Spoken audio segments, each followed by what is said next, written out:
बच्चों आज का हमारा टॉपिक है 16.8 जिसका नाम है electrolysis of dilute and concentrated aqueous solution of metal halides.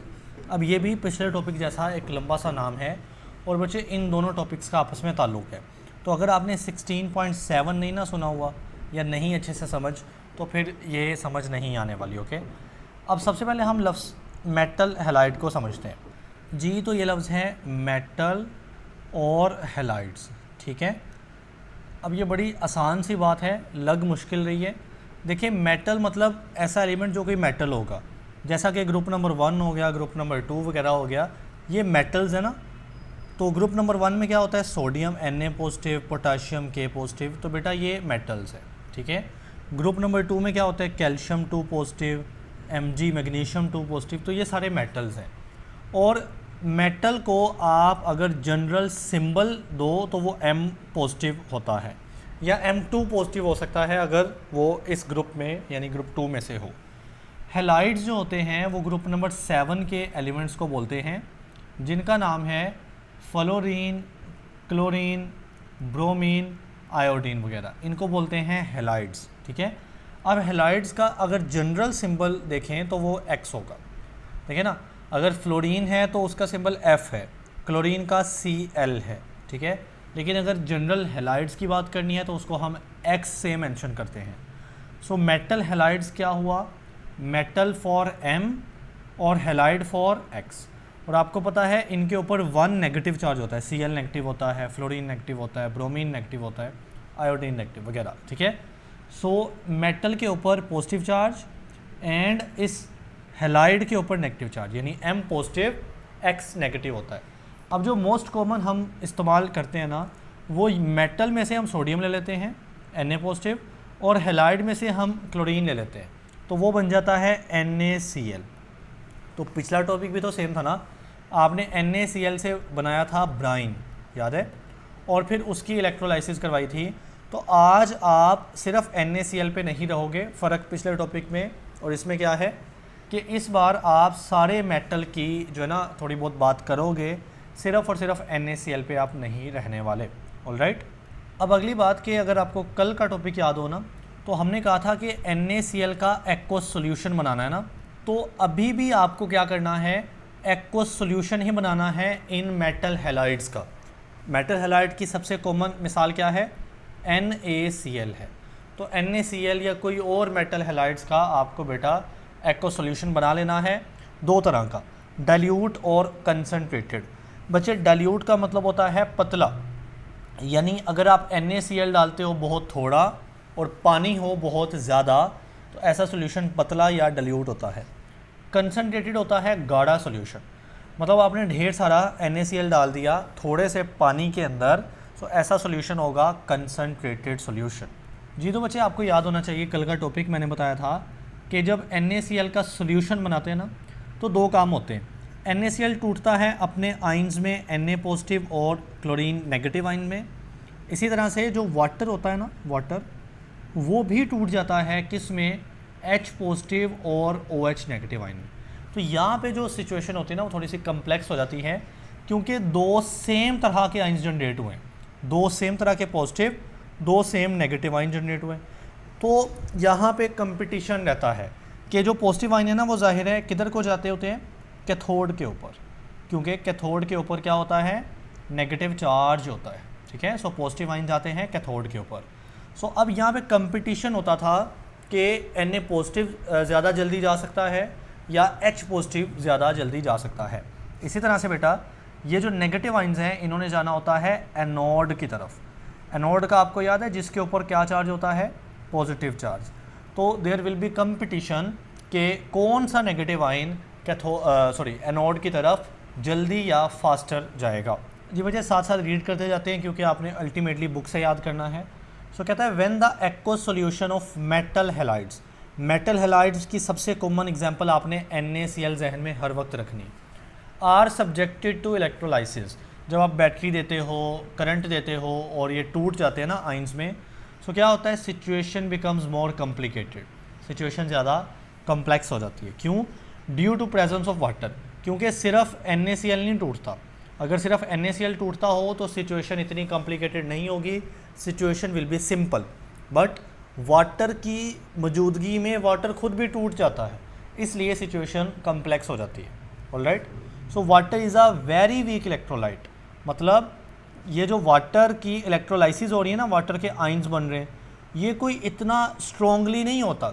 Water very weak electrolyte है। और बच्चे ये अंडरलाइन कर लें, ये MCQs है, पूछा जाता है वाटर स्ट्रॉन्ग इलेक्ट्रोलाइट है, वीक है, या वेरी वीक है, या वेरी स्ट्रॉन्ग है।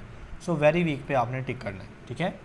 एंड अपॉन आयोनाइजेशन, और जब वाटर इस तरह से अपने H पॉजिटिव में और OH नेगेटिव में आयोनाइजेशन करता है ना, तो it gives small amount of या very small amount of hydrogen and hydroxide ion. तो हाइड्रोजन आयन और हाइड्रोक्साइड आयन की बहुत थोड़ी सी आपको अमाउंट मिलती है। जी तो बच्चे आगे वही बात, दिस विल मीन दैट, इसका मतलब होगा कि जो इलेक्ट्रोलाइट है ना, सारा सोल्यूशन है जिसमें वाटर भी है और NaCl वगैरह यानी मेटल के हैलाइड्स भी हैं, consist of more than one type of आइन।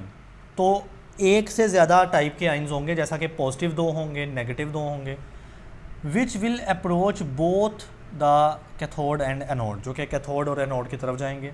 Hence there will be a choice, ठीक है। तो चॉइस होगी कि कौन सा आइन अपने आप को डिस्चार्ज करेगा।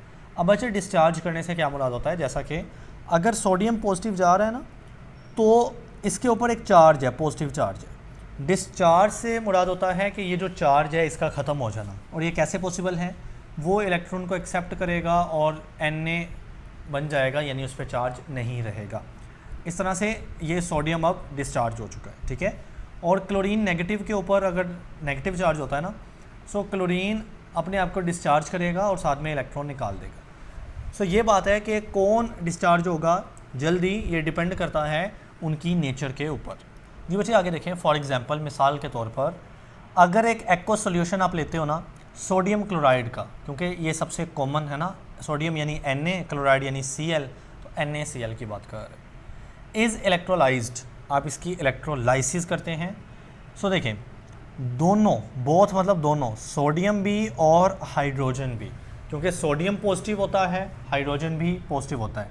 कैटाइंस, कैटाइंस मतलब पॉजिटिव चार्ज वाले आइंस, ठीक है, are attracted towards the cathode. जाहिर है ये दोनों पे पॉजिटिव चार्ज हैं, तो दोनों कैथोड की तरफ अट्रैक्ट होते हैं। एंड सिमिलरली जो बोथ क्लोराइड आइन है और हाइड्रोक्साइड आइन है, क्योंकि दोनों पे कौन सा चार्ज होता है, नेगेटिव, क्लोरीन के ऊपर या क्लोराइड आइन के ऊपर, और हाइड्रोक्साइड मतलब OH नेगेटिव।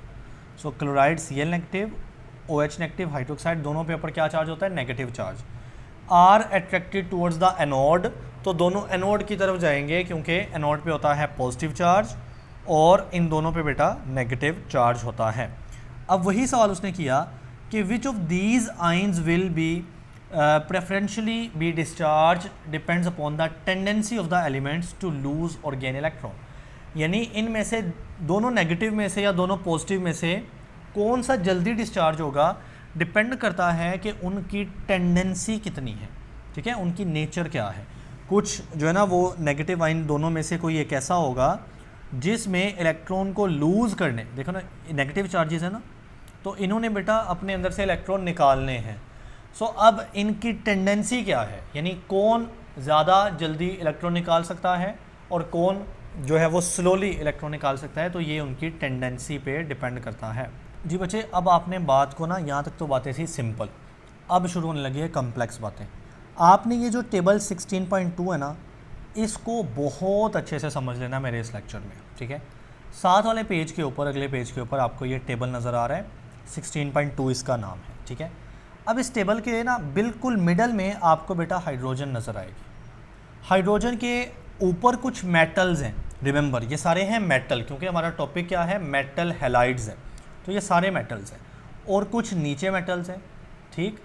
अब इन दोनों, यानी ये जो ग्रुप है ना या जो टेबल है, उसकी दोनों साइड के ऊपर एक एरो ये वाली है और एक ये वाली एरो है। इस एरो का, यानी ये जो ब्लू कलर की एरो है ना, इसका ताल्लुक सिर्फ एक लाइन पे है और इसका जो ताल्लुक है वो बाकी सारे 2-3 पैराग्राफ के ऊपर है। सो पहले ये लाइन आ रही है, इसको समझना। जैसे जैसे आप ऊपर जा रहे हैं ना, देखिए नीचे से आते हैं, नीचे की तरफ जो एलिमेंट्स हैं ना वो वीक रिड्यूसिंग एजेंट हैं, और जैसे जैसे हम ऊपर जा रहे हैं तो वो एलिमेंट की नेचर क्या हो रही है, स्ट्रॉन्ग रिड्यूसिंग एजेंट वो बनते जा रहे हैं। अब रिड्यूसिंग एजेंट होता क्या है, मैंने अपने लेक्चर्स में बताया हुआ है कि रिड्यूसिंग एजेंट वो एलिमेंट होता है जो खुद ऑक्सीडेशन करता है, जो खुद बचे ऑक्सीडेशन करता है, वो होता है रिड्यूसिंग एजेंट। ओके, सो इसका मतलब नीचे वाले जो एलिमेंट्स हैं ना, जैसा कि ये है, गोल्ड है, क्लोरीन है, ये वीक रिड्यूसिंग एजेंट है, खुद ऑक्सीडेशन करेंगे तो ये वीक ऑक्सीडेशन करेंगे, सही। जबकि ऊपर जाते जाओ, ऊपर वाले एलिमेंट स्ट्रॉन्ग रिड्यूसिंग एजेंट है। रिड्यूसिंग एजेंट खुद क्या करता है, ऑक्सीडेशन। रिड्यूसिंग एजेंट का मतलब वो दूसरों की रिड्यूसिंग करवाता है लेकिन खुद ऑक्सीडेशन करेगा और वो स्ट्रॉन्ग ऑक्सीडेशन करेगा। अब अगर आपको ऑक्सीडेशन की एक डेफिनेशन याद है ना, तो मैंने बोला था ऑक्सीडेशन होता है लूज ऑफ इलेक्ट्रॉन, यानी अगर एक इलेक्ट्रॉन एक एलिमेंट अपने में से इलेक्ट्रॉन निकाल दे, सो आप रिमूवल ऑफ इलेक्ट्रॉन कह सकते हो, remove of electron, this is called oxidation. So it means जो इस सारी सीरीज़ या सारे टेबल के ऊपर वाले एलिमेंट्स हैं ना, ये सारे के सारे ये इलेक्ट्रॉन बहुत जल्दी निकालेंगे क्योंकि ये स्ट्रॉन्ग ऑक्सीडेशन करते हैं। ऑक्सीडेशन का मतलब होता है इलेक्ट्रॉन का अपने में से निकालना, ठीक है। सो अगर आप नीचे जाते जाएंगे तो वो वीक ऑक्सीडेशन करेंगे, यानी वो इलेक्ट्रॉन जो है वो इतना नहीं निकालेंगे। तो बच्चे सोडियम और हाइड्रोजन का कंपैरिजन करें, सो सोडियम जो है वो इलेक्ट्रॉन जल्दी लूज़ करेगा क्योंकि वो ऊपर है, ऊपर वाले की ऑक्सीडेशन स्ट्रॉन्ग होती है, और जो हाइड्रोजन है वो नीचे है सोडियम से, सो वो इलेक्ट्रॉन इतनी जल्दी रिलीज़ नहीं करेगा। जी बच्चे इस बात को समझते हैं। कहता है the elements present at the top of the electrochemical series, ये जो टेबल है ना, ये इलेक्ट्रोकेमिकल सीरीज़ इसका नाम है। तो इसके टॉप के ऊपर जो एलिमेंट्स होंगे possess more tendency to lose electrons, ये इलेक्ट्रॉन्स को लूज़ करने की ज़्यादा सलाहियत रखते हैं, यानी ज़्यादा जल्दी से लूज़ कर देते हैं, as compare to the elements present at the bottom. Bottom कहते हैं निचले हिस्से को। तो जो निचले हिस्से के एलिमेंट है, जैसा कि मैंने हाइड्रोजन की मिसाल दी है, इससे भी नीचे जा सकते हैं आप लोग, टिन, कॉपर, आयोडीन, ये सारे, ये इलेक्ट्रॉन को लूज़ करने की टेंडेंसी कम रखते हैं, सलाहियत कम रखते हैं, जबकि ऊपर वाले जो इलेक्ट्रॉन एलिमेंट्स जो होते हैं ना, वो इलेक्ट्रॉन को जल्दी या ज़्यादा लूज़ करने की टेंडेंसी रखते हैं। जी बच्चे अगली स्टोरी समझिएगा प्लीज़। अब आपने ये लाइन ख़त्म हो गई हमारा काम। अब आपने ये जो लाइन है ना, ये मेन है, इस पर 2-3 पैराग्राफ टिके हुए हैं। देखिए इधर हमें बताया जा रहा है कि जो ऊपर वाले एलिमेंट्स हैं ना बच्चे, वो वीक ऑक्सीडाइजिंग एजेंट हैं। ऑक्सीडाइजिंग एजेंट ऐसी चीज़ को बोलते हैं जो दूसरों की ऑक्सीडेशन करवाता है और ख़ुद की रिडक्शन करवाता है, यानी ये खुद रिडक्शन करेंगे और वीक रिडक्शन करेंगे, ठीक। लेकिन जैसे ही आप नीचे जाते जाते हो ना, तो स्ट्रॉन्ग ऑक्सीडाइजिंग एजेंट, मतलब ऑक्सीडाइजिंग एजेंट खुद क्या करता है बच्चे, रिडक्शन करता है, रिडक्शन। तो स्ट्रॉन्ग रिडक्शन करेगा नीचे वाला एलिमेंट। सो क्या होगा कि जैसे जैसे आप नीचे जाते जाते हैं ना, तो रिडक्शन की जो पावर है वो स्ट्रॉन्ग होती जाती है। अब रिडक्शन की मैंने एक डेफिनेशन बताई थी, इलेक्ट्रॉन का एक्सेप्ट करना, इलेक्ट्रॉन का अपने पास ऐड करना। सो ऐड ऑफ इलेक्ट्रॉन होता है बेटा रिडक्शन, सही है। अब इलेक्ट्रॉन को ऐड करना क्यों है, अभी तो लूज़ करना समझा था ना। देखें बच्चे, अब इन मेटल्स ने इलेक्ट्रॉन को लूज़ कर दिया, ये सब पर पॉजिटिव चार्ज है, तो अब इन्होंने इलेक्ट्रॉन को ऐड करना है अपने अंदर, क्योंकि इन पे क्या आ गया, पॉजिटिव चार्ज आ गया ना सबके ऊपर। So now they will accept electrons, और इलेक्ट्रॉन एक्सेप्ट करने के लिए ये किधर जाएंगे, कैथोड के पास। कैथोड के ऊपर, पिछला लेक्चर मैंने बोला था ना, अच्छे से सुन के आना।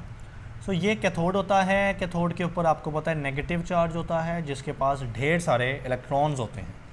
सो अब ये सारे मेटल्स ने जाना है कैथोड के पास, क्योंकि इन पे सब पे है पॉजिटिव चार्ज और कैथोड पे है नेगेटिव चार्ज। सो ये सारे मेटल जाएंगे कैथोड के पास, वहाँ पे इलेक्ट्रॉन्स को एक्सेप्ट करेंगे, ऐड करेंगे, which is called reduction. Okay, so अब रिडक्शन की पावर को देखते हैं। सो वीक रिडक्शन वाले ऊपर वाले एलिमेंट्स हैं, जैसा कि लिथियम, पोटेशियम की रिडक्शन पावर बहुत वीक है, ठीक हो गया। और अगर हम नीचे की तरफ जाते हैं तो स्ट्रॉन्ग रिडक्शन वाले एलिमेंट्स आपको मिलेंगे। सो नाउ कंपैरिजन करते हैं, गौर से सुनिएगा बच्चे। अगर आप हाइड्रोजन को देखें जो कि बिल्कुल सेंटर पे है, और उसके नीचे कोई एलिमेंट ले लें, जैसा कि आप सिल्वर ले लें, ऑलराइट, जैसा कि आप कॉपर ले लें। अब दोनों क्या होंगे, रिडक्शन करेंगे, दोनों जाएंगे कैथोड के पास, क्योंकि दोनों पे पॉजिटिव चार्ज है ना। सो दोनों से मुराद है कॉपर या सिल्वर में से कोई एक और हाइड्रोजन, ठीक है। सो चलो कॉपर कर लेते हैं, ये कॉपर को मैंने बॉक्स कर दिया और हाइड्रोजन को मैंने कर दिया। मैं दोनों को देखता हूँ तो बचे दोनों के पास है पॉजिटिव चार्ज, इस पर भी पॉजिटिव, इस पर भी पॉजिटिव। दोनों पॉजिटिव किधर जाएंगे, कैथोड के पास।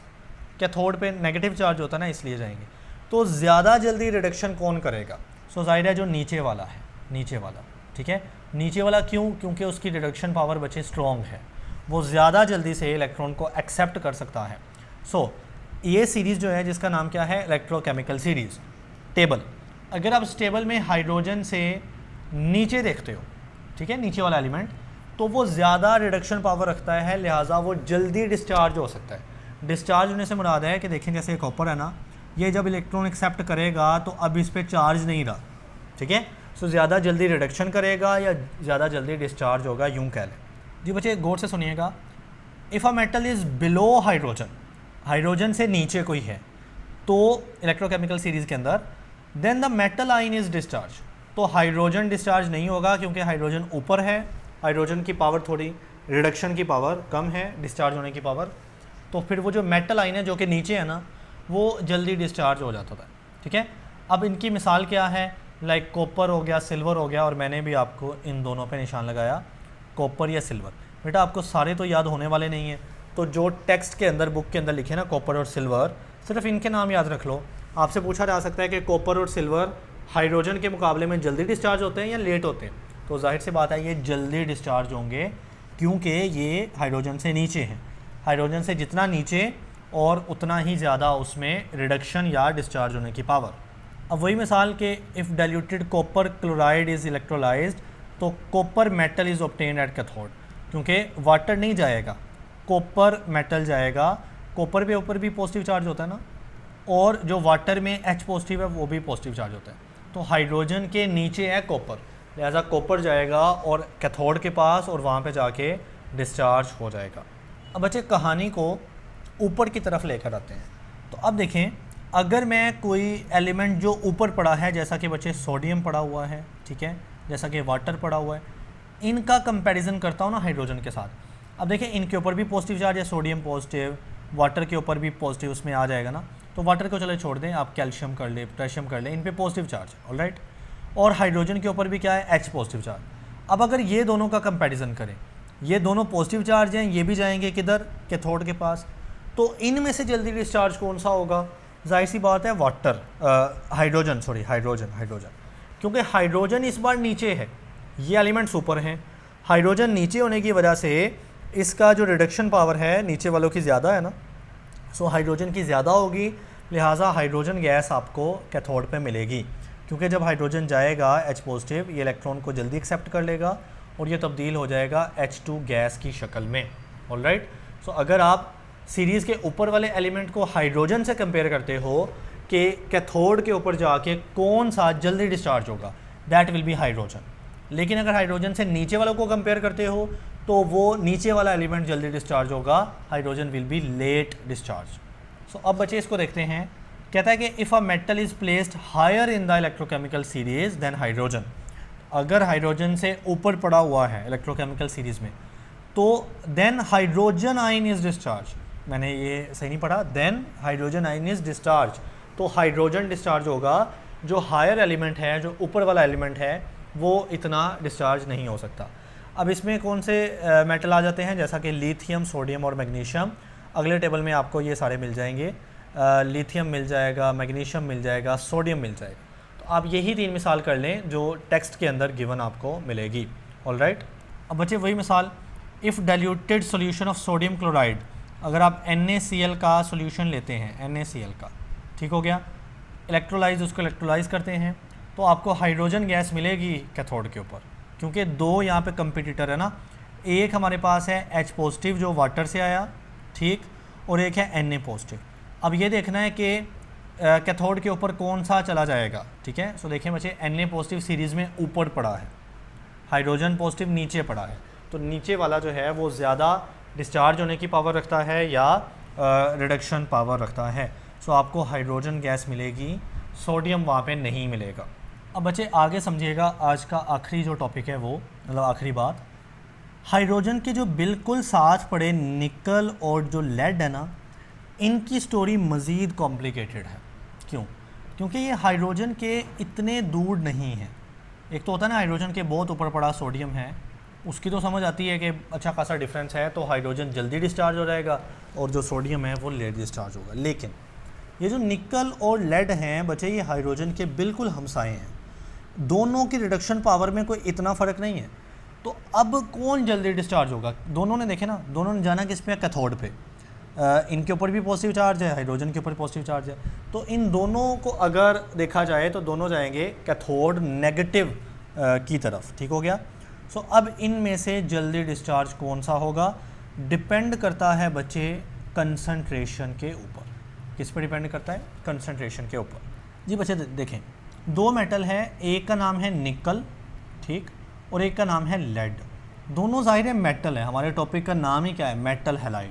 तो दोनों मेटल हैं, दोनों के ऊपर होना है पॉजिटिव चार्ज। और दूसरी जो चीज़ है बच्चे वो हाइड्रोजन है, हाइड्रोजन, ठीक, हाइड्रोजन के ऊपर क्या होगा, पॉजिटिव चार्ज, हाइड्रोजन के ऊपर भी पॉजिटिव चार्ज। अब कहानी सुनिएगा, अगर आप सॉल्यूशन बनाते हो ना, ज़ाहिर है उसमें वाटर डालोगे, एक्वा सॉल्यूशन बनाना है तो वाटर में हाइड्रोजन होगा, वाटर में हाइड्रोजन होगा H2O वाटर में, और उसमें आप डालते हो मेटल, ऑलराइट, आप उसमें डालते हो मेटल। अब देखें, अगर आपने सॉल्यूशन बनाया है कंसंट्रेटेड, यानी ऐसा सॉल्यूशन जिसमें आपने ढेर सारा मेटल डाला हुआ है, सो देखें उसमें मेटल तो बहुत ज़्यादा पड़ा होगा, तो फिर मेटल जाएगा, यानी इन दोनों की बात हो रही है, तो मेटल जाएगा किधर, कैथोड की तरफ, क्योंकि अल्टीमेटली इस पे पॉजिटिव चार्ज, इस पे पॉजिटिव चार्ज, इन्होंने जाना है किधर, कैथोड की तरफ डिस्चार्ज होने के लिए। अब कैथोड की तरफ कौन जाएगा, जिसकी कंसंट्रेशन ज़्यादा होगी, जिसकी तादाद में इजाफा होगा, ज़्यादा तादाद होगी। अब अगर आपने डाला है मेटल ज़्यादा, यानी निकल ज़्यादा डाल दिया, लेड ज़्यादा डाल दिया, तो बच्चे फिर ये मेटल ज़्यादा है, लिहाजा ये मेटल जाएगा किधर, कैथोड की तरफ। लेकिन अगर आपने मेटल थोड़ा डाला है तो फिर पानी ज़्यादा होगा, डाइल्यूट सॉल्यूशन उसको बोलते हैं ना, डाइल्यूट सॉल्यूशन, पानी ज़्यादा जिसमें, तो पानी ज़्यादा होगा तो पानी में हाइड्रोजन भी ज़्यादा होगा, तो फिर हाइड्रोजन जाएगा कैथोड के ऊपर। तो ये कम्प्लेक्स स्टोरी है निकल लेड जैसे एलिमेंट की, जो कि हाइड्रोजन के बिल्कुल करीब पड़े हैं। जी तो बच्चे समझते हैं इसको। कहता है जो मेटल्स है ना, जैसा कि लेड हो गया या निकल हो गया, present a more complicated picture if aqueous solution of halide of these metals are hydrolyzed। अगर आप इन मेटल के सॉल्यूशन को हाइड्रोलाइज करते हैं ना, then the product obtained at the cathode। अब कैथोड पे कौन जाएगा, depend upon the concentration of halide solution, depend करता है कि जो मेटल हैलाइड डाला है ना वो किस कंसंट्रेशन में डाला है। अब दो हमारे पास स्टोरीज बनेंगी। If the solution is concentrated, अगर सॉल्यूशन कंसंट्रेटेड है मतलब उसमें ढेर सारा आपने मेटल डाल दिया, तो फिर मेटल का चांस होगा ना कि वो ज़्यादा जाए, तो metal is deposited at cathode, क्योंकि आपने उसमें कंसंट्रेशन बहुत ज़्यादा डाली है। But if the solution is very dilute, अगर आपने मेटल ही बहुत थोड़ा डाला है तो फिर हाइड्रोजन के चांस होंगे, लिहाजा हाइड्रोजन इवॉल्व होगी। इवॉल्व से मुराद है कि जब हाइड्रोजन जाएगा तो हाइड्रोजन गैस पैदा होगी H2, वो इवॉल्व यानी वहाँ से आपको निकलती हुई नज़र आएगी। ठीक हो गया? तो अगर कंसंट्रेशन ज़्यादा हुई तो आपको वो मेटल मिलेगा कैथोड के ऊपर, और अगर आप देखते हैं कि डाइल्यूट सॉल्यूशन है तो आपको हाइड्रोजन गैस नज़र आएगी। ठीक हो गया? एट इन बिटवीन कंसंट्रेशन, अगर आपने दरमियानी सी कंसंट्रेशन डाली है, यानी ना बहुत गाढ़ा सॉल्यूशन, ज़्यादा मेटल ना डाला उसमें, ना बहुत कम मेटल डाला, यानी इन बिटवीन काम किया आपने, सो बच्चे आपको मेटल और हाइड्रोजन दोनों ऑब्टेन हो जाएंगे, क्योंकि कुछ मेटल जाएगा, कुछ हाइड्रोजन गैस जाएगी, तो आपको कैथोड के ऊपर दोनों नज़र आएंगे। जी बच्चे अब देखें, कहता है एट एनोड, देखें सारी स्टोरी कैथोड के ऊपर है, एनोड के ऊपर सिर्फ एक बात है, तो एनोड के ऊपर जो इलेक्ट्रोलाइसिस ऑफ डाइल्यूट सॉल्यूशन है ना, अगर आपने डाइल्यूट सॉल्यूशन लिया है तो आपको क्या मिलेगा, आपको बच्चे ऑक्सीजन मिलेगी, because hydroxide ions are preferentially discharge due to their high concentration. तो वही बात, अगर आपने डाइल्यूट सॉल्यूशन लिया ना, डाइल्यूट सॉल्यूशन में आपने ढेर सारा H2O यानी वाटर डाला होगा, सो यहाँ से निकलेगा OH negative. OH negative ion होने की वजह से ये जाएगा एनोड के ऊपर। सो एनोड के ऊपर जाके ऑक्सीजन गैस बन जाएगी। सो अगर आपने डाइल्यूट सॉल्यूशन लिया है सो आपको मिलेगी ऑक्सीजन, ठीक है, क्योंकि हाइड्रोक्साइड आइन बहुत ज़्यादा होते हैं। अब ये रिएक्शन है लास्ट पे, कोई बात नहीं, reaction at cathode and anode. Cathode के ऊपर जाते हैं पॉजिटिव वाले। देखिए M यानी मेटल, मेटल कोई भी हो सकता है, जैसे मैं सोडियम Na पॉजिटिव की मिसाल ले रहा हूँ, कैल्शियम 2 पॉजिटिव की मिसाल, ये कोई भी मेटल तो जनरल M पॉजिटिव लिखते हैं। तो ये कैथोड के ऊपर जाता है क्योंकि कैथोड के पास होते हैं नेगेटिव चार्ज इलेक्ट्रॉन, तो वहाँ पे जाके इलेक्ट्रॉन एक्सेप्ट करते हैं और ये डिस्चार्ज हो जाता है, ठीक हो गया। इस तरह हाइड्रोजन भी जा सकती हैं। सो हाइड्रोजन जाके इलेक्ट्रॉन एक्सेप्ट करेगी और जो ना वो हाइड्रोजन गैस बनेगी। सो हमने देख लिया कि मेटल और हाइड्रोजन के दरमियान कंपटीशन होता है कैथोड के ऊपर, और एनोड के ऊपर, एनोड पे पॉजिटिव चार्ज होता है ना, एनोड पे पॉजिटिव चार्ज, तो पॉजिटिव चार्ज की तरफ नेगेटिव वाले आइंस जाते होते हैं। अब X नेगेटिव बोलते हैं हैलाइड को। हैलाइड मतलब जिसमें क्लोरीन आ जाता है, ब्रोमीन आ जाता है, तो इन पे नेगेटिव चार्ज होता है, ये जाते हैं एनोड की तरफ। और OH नेगेटिव जो वाटर से निकले हैं इन पे भी नेगेटिव चार्ज है, एनोड पे पॉजिटिव है, लिहाजा ये भी एनोड की तरफ जाते हैं।